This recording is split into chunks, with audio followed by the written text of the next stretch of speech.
Today, I'm in the city of Plymouth, in the county of Devon, recently revealed as one of the most dangerous places to live in the region, with the area having the highest rise in crime across every police force in the UK. Within this report, it stated that a shocking 1 in 10 residents were victim of a crime in the last year, and that Plymouth has become a UK weapons hotspot, with more charges in the city centre than almost anywhere else in the country. This has led to headlines such as, "Locals carry machetes and druggies shoot up in shops." Today we find out how much truth there is behind the headlines.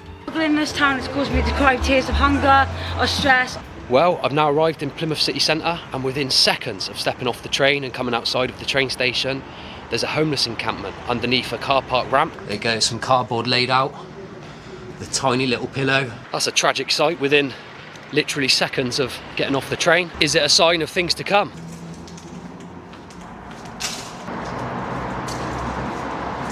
So I'm now approaching Union Street, which is one of the more infamous streets here in Plymouth, should we say. Some of the statistics for violence, homelessness, substance abuse are at the highest here on this street. Looks like that one's closed down. Someone's camped there.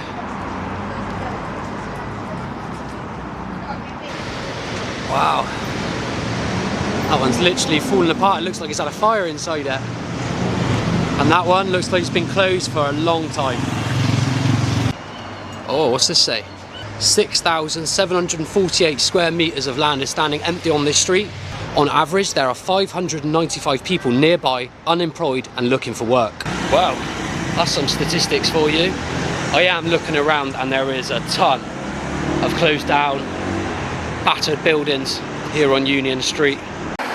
Wow, this might be the biggest of the abandoned buildings that we've come across in Plymouth so far. You can see all of the doors and windows are all boarded up. Absolutely battered, that one, isn't it? Wow. And just next to that massive abandoned building, we've got an abandoned pub, the Phoenix. The remnants of another homeless person's night here, I guess. Up the top here, it's called the Firkin Dog House. What a name.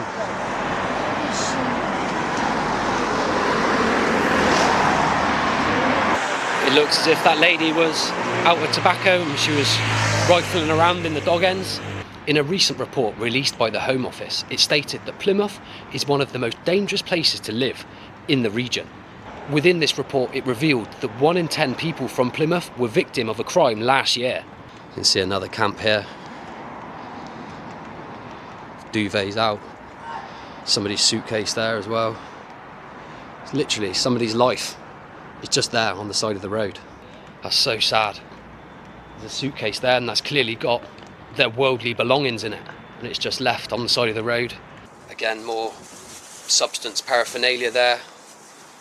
We've got part of a syringe, we've got part of the foil thing that they... And then right next to it, we've got a pregnancy test. You've got loads of substance paraphernalia just lying about, and then right next to it you've got a pregnancy test. We've got a lady there in front of me who's clearly worse for wear. Well, I don't know if you caught that, but she had a nasty boil on her foot there that was open and seeping.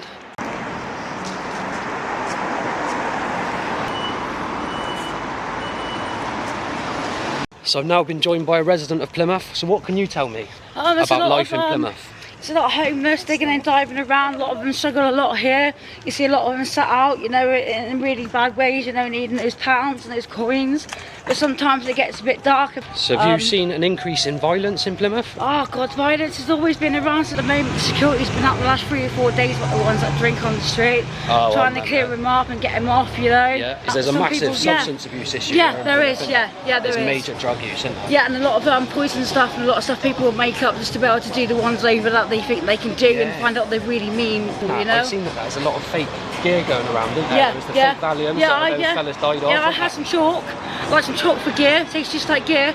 I don't feel right, mate. I even feel like I need to go to that fucking local hospital. Really? Hospital, where everyone goes for injury unit. Tell a lot of people they struggle. So there's definitely... The struggle in this town has caused me to cry tears of hunger, of stress, of those pounds and coins of people's lives that I would like to have had to decrease in the way of leaving the invalids to drink and then go into a lot but a lot of them, you know, fake it, pretend different, you know what I mean? A lot of them quite clever, you know? Yeah, we can confirm that there's definitely tainted gear in the town, in the city, a lot of death, a lot of death. A lot of death from substance abuse, and also there's been a massive rise in homelessness. Massive shit, man. Right, let me get you some drink. There she goes. Well, we got her a sandwich, a salad pot, a chocolate bar, drink. Try and sort her out a bit today. She was clearly not feeling 100% today, shall we say. Anyway, there you go. We've tried to help her best we can. We'll head back in now. Without sponsorships, these documentaries just wouldn't be possible. So a massive thank you to Manta Sleep for sponsoring today's video. You may remember last year I introduced you to the sponsor of today's video, Manta Sleep. Well, since then, the Manta Pro sleep mask has become a part of my nightly routine, and it's definitely improved the quality of my sleep. Designed for the ultimate comfort, the Manta Sleep Pro comes with fully adjustable straps for the perfect customised fit. And with its ultra soft, breathable fabric, you'll feel the difference as soon as you put it on. My favourite features are the zero eye pressure 100% blackout eye cups and the fact it's engineered for side sleepers. Plus, all of the Manta Sleep masks come in a convenient carry case with a pair of foam earplugs. Perfect for grabbing a quick nap, helping to recharge your body and mind. The Manta Pro sleep mask ensures you get that deep, uninterrupted sleep that you need. It's not just about the mask. Manta Sleep also offers a full range of sleep accessories, including a range of sleep masks, travel pillows and more, all designed to help you sleep better. Plus, by clicking the link in the description and using the code JOEFISH, my viewers will get 10% off their orders. Ready to upgrade your sleep? Try the Manta Pro sleep mask today. Click the link and use the code JOEFISH for 10% off. And wake up feeling the best version of you. So we've got another huge abandoned building here. Let's have a wander around and take a look. Wow. Look at all that. Boarded up windows. Oh, nice. Just walked past an uncapped needle. Oh, brilliant. There's another one as well. Literally right next to me. Wow. You can see all of the syringe packets and whatever else. There's actually a needle there on the floor. Uncapped. You can see all the paraphernalia there. You can see the syringe packets there. We've got a syringe needle there. Another one there, both of which are uncapped. Certainly got to go steady where I'm walking around here. It's literally covered in needles. I need to get out of there. Just a big pile of rubbish, mattress and whatever else there. Right next to the main road. You can see the traffic there. And then you've got all of this, loads of needles and syringe packets up there. Absolutely rank. Got a sleeping bag there. Wow, this is clearly a hotbed for substance abuse taking place in and around the city. Absolutely rank. It's not exactly closed off. Anybody could literally just walk in there and get stuck by a needle or whatever else is floating about the place. I mean, look at the state of all this area. Look at that. Got to go super careful where I'm standing. You can see, look at the state of that. Again, loads of syringe packets in the corner. I'm absolutely blown away by the state of this place. It's literally right on the main walkway from the high street. So again, hundreds and hundreds of people every day must walk past this little area. There's another syringe pack there. Look at the state of all this. Got somebody's dirty underpants hanging there.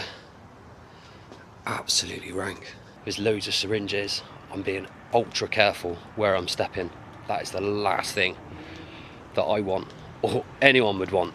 Yeah. So what can you tell me about this building, sir? You said it's been... It used to be beautiful. It used to be a registry office. And then they closed it down a couple of years ago. Since then it's just, it's tight as hell. You've got, unfortunately there's loads of homeless there, but which is a shame for them. But yeah, and it got sold about a month ago. So there's loads of needles. And there's loads of needles, yeah. You come here, it's like I won't let my wife come here until after a certain time because... Really? But it's just in case something might happen. That brings me to my next point, actually. I don't know if you're aware, but within a report from the Home Office, Plymouth was revealed as one of the most dangerous places to live in the southwest. My hometown, number 2 on that list. Western-super-Mare, yes. So it depends what you're used to. Subjective. Subjective, for sure. But yeah, it's just a shame that there aren't the places for the homeless. Yeah, have you seen an increase then in the homeless population within Plymouth? No, I don't. We go down on the Hope quite a lot. And down there, there's always a couple, sort of 3 or 4. good as gold. You know what I mean? It's such a shame, but yeah, don't know what the answer is really. No, I don't What think. I do, get this place, let the council buy it and give it to the homeless basically, but that's too easy, isn't it? Thank you ever so much for your time. There you go, we've just heard it from a local. There does seem to be an increase in the homeless population, but one of the most worrying things about that area that we've just visited is the fact that it's not fenced off. You can literally just walk into that, no problems at all. And we're in a central area where loads of kids are playing. All it takes is an inquisitive child to walk into there, to get pricked by a needle, and then God knows what's going to happen. That's the entrance. It's just a small chain. Just step over it. I hate to ask guys, but it helps tremendously when you like, comment and subscribe. By doing so, it lets YouTube know that you've enjoyed the video and it puts it out to a wider audience, thereby bringing more attention to the issues that we've covered today. Thank you for your help. This area of Plymouth seems to have had a bit of a redevelopment. New paving stones down and all sorts. You can see the development works run as far as the eye can see, all the way down this central portion.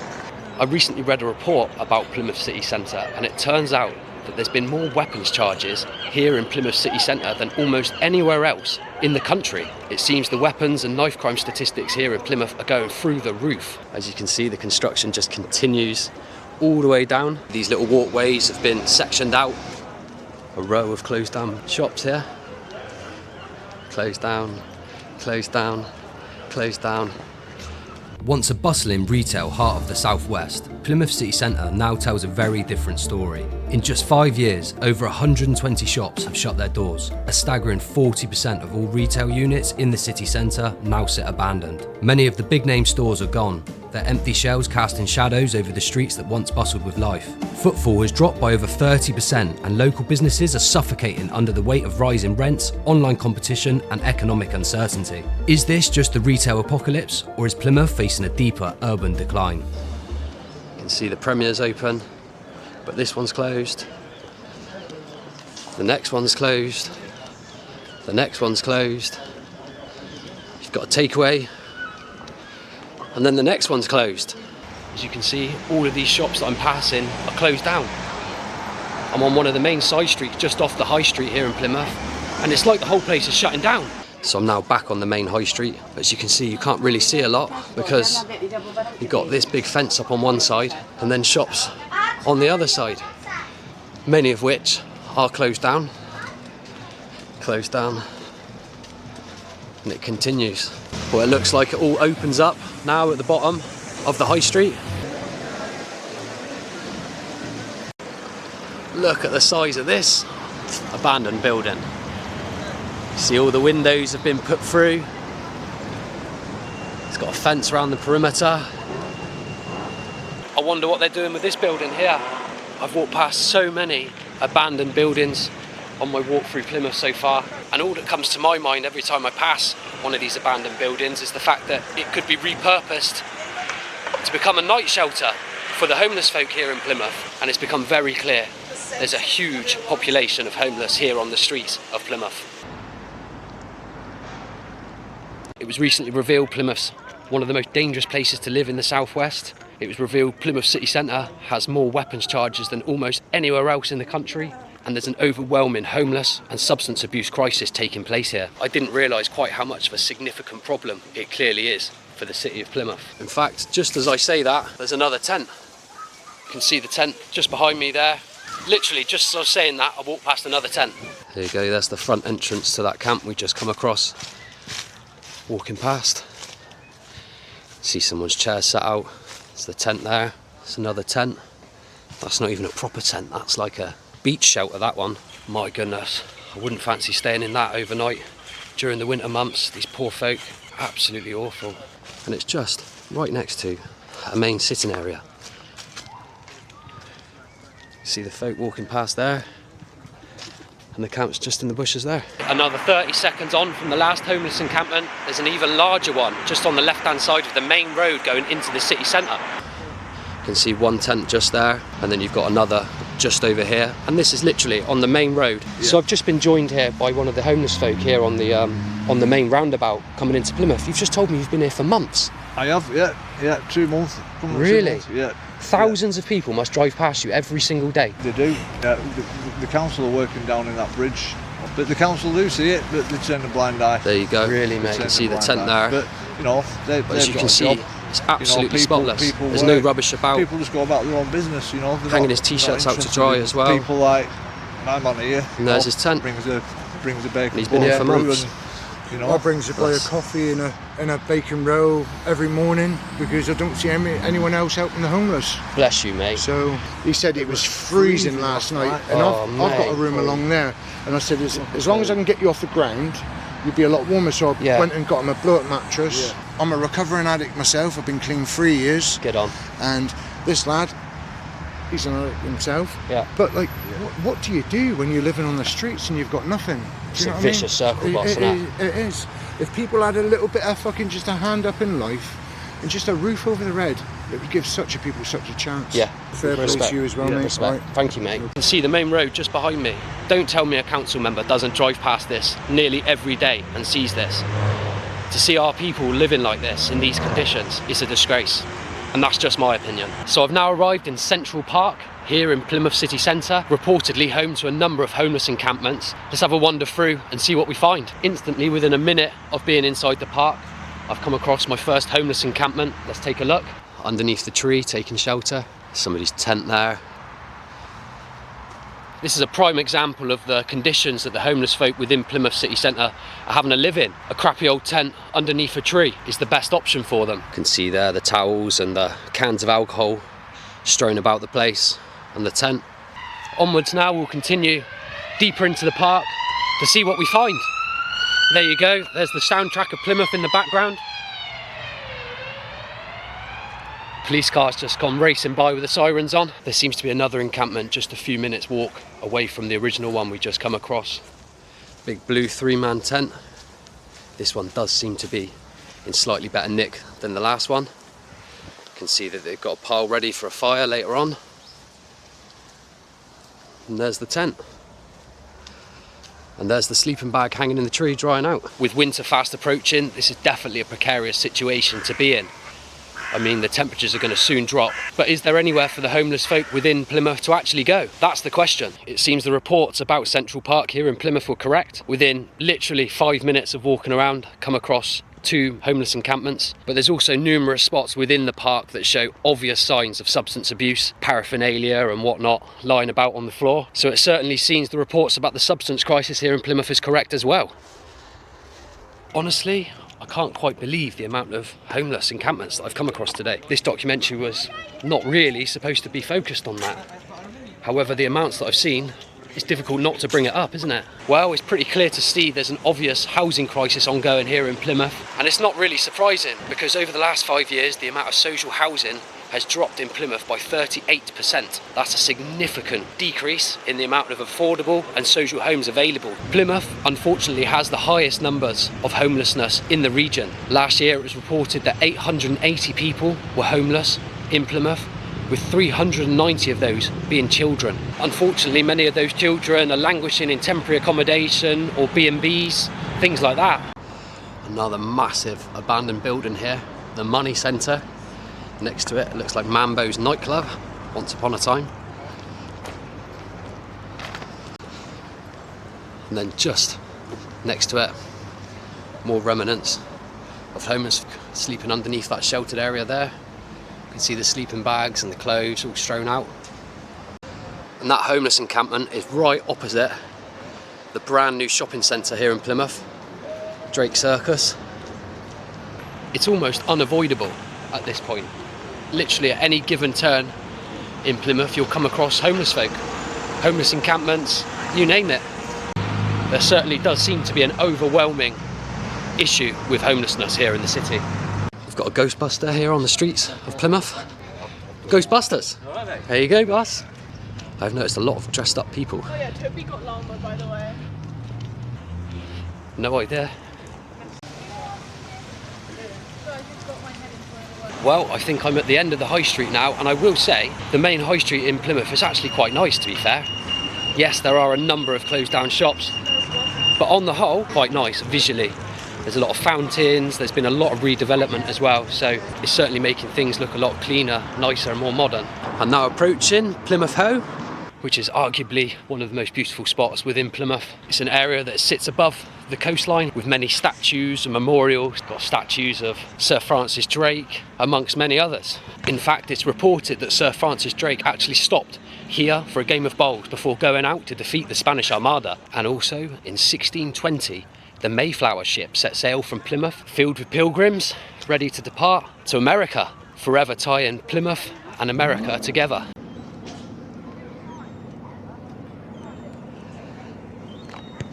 And then just over there, another homeless tent. That has summed up my time in Plymouth so far. At any given turn, when you're least expecting it, you might come across a homeless encampment. Here I am on Plymouth Hoe, arguably the most beautiful spot in the city, and then just to my side, we've got another homeless tent. Well, Plymouth Hoe certainly doesn't disappoint. Absolutely stunning. You can see hundreds of people out. Beautiful surroundings. Thanks for watching. Let me know your thoughts in the comments below. Please remember to like, comment and subscribe. It really helps the channel grow. If you enjoyed this video, why not check out one of these? If you feel led, there's an incredible charity in the city doing big things on a little budget that are in desperate need of help from the community. Help for the Homeless, based on Union Street in Plymouth. As always, I'll see you on the next one.